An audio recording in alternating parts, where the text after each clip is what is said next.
something very special, but it wasn't inside Josie. It was inside those who loved her, Clara says. From the best-selling author of Never Let Me Go and The Remains of the Day, a stunning new novel, his first since winning the Nobel Prize in Literature, about the wondrous, mysterious nature of the human heart. Welcome to another episode of Book Talk. In Clara and the Sun, Kazuo Ishiguro looks at a rapidly changing modern world through the eyes of an unforgettable narrator to explore a fundamental question: what does it mean to love? From her place in the store, Clara, an artificial friend with outstanding observational qualities, watches carefully the behavior of those who come in to browse and of those who pass on the street outside.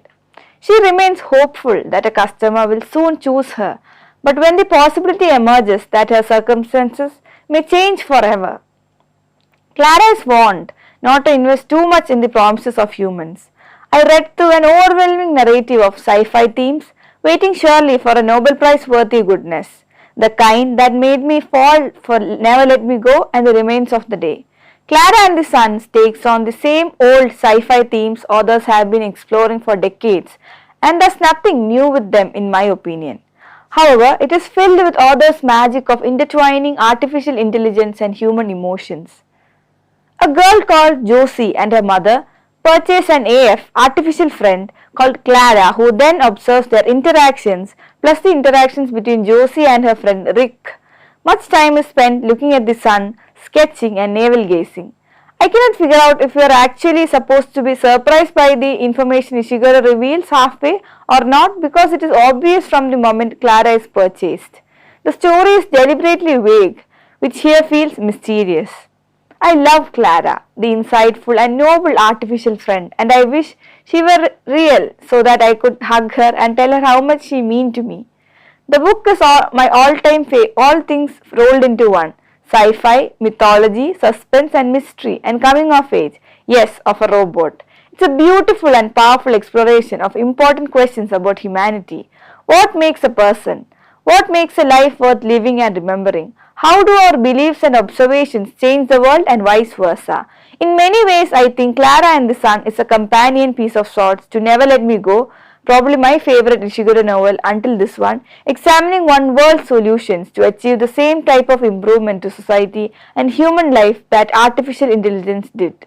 The goal is similar, but the means are almost polar opposite, two sides of the same coin.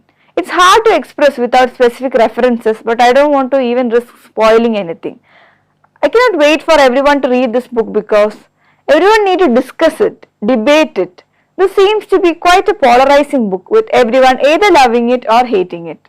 Like, we start off with Clara at the store, hoping to be chosen as the artificial friend for a family.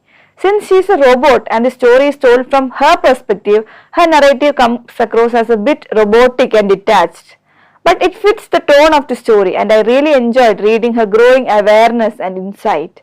And I am not afraid to admit that her search for her forever home tugged at my heartstrings. With this being a science fiction, I have to make some comments on Science Part 2. To me, it feels well thought out. The technology comes across as both more advanced than our current world with artificial intelligence, but also less advanced with Clara's lack of understanding of how humans function. There are also concepts in here that are referred to through without explanation until much later in the book, and it created the sense of bewilderment. Overall, it's hard for me to know what to think of this book because it didn't say much. There was a lot of potential, but the story ended up only scratching its surface. However, Ishiguro has an unparalleled ability to craft dystopian societies which are simultaneously shocking and disorienting, yet oddly familiar. They are believable because they take present values or ideas and stretch them to the extreme. He also has the unmatched ability to construct scenes in which misunderstandings cause conflict so awkward and frustrating that the reader wishes they could intervene. Clara and the Sun imagines what the future of the artificial intelligence and genetic engineering could entail in this incredibly suspenseful novel, which presents a myriad of ethical dilemmas without providing answers or solutions. The ambiguity is deliberate, encouraging the probably pretty confused reader to make rational connections between our present society and this imagined one. What steps would have to be taken right now to reach that state?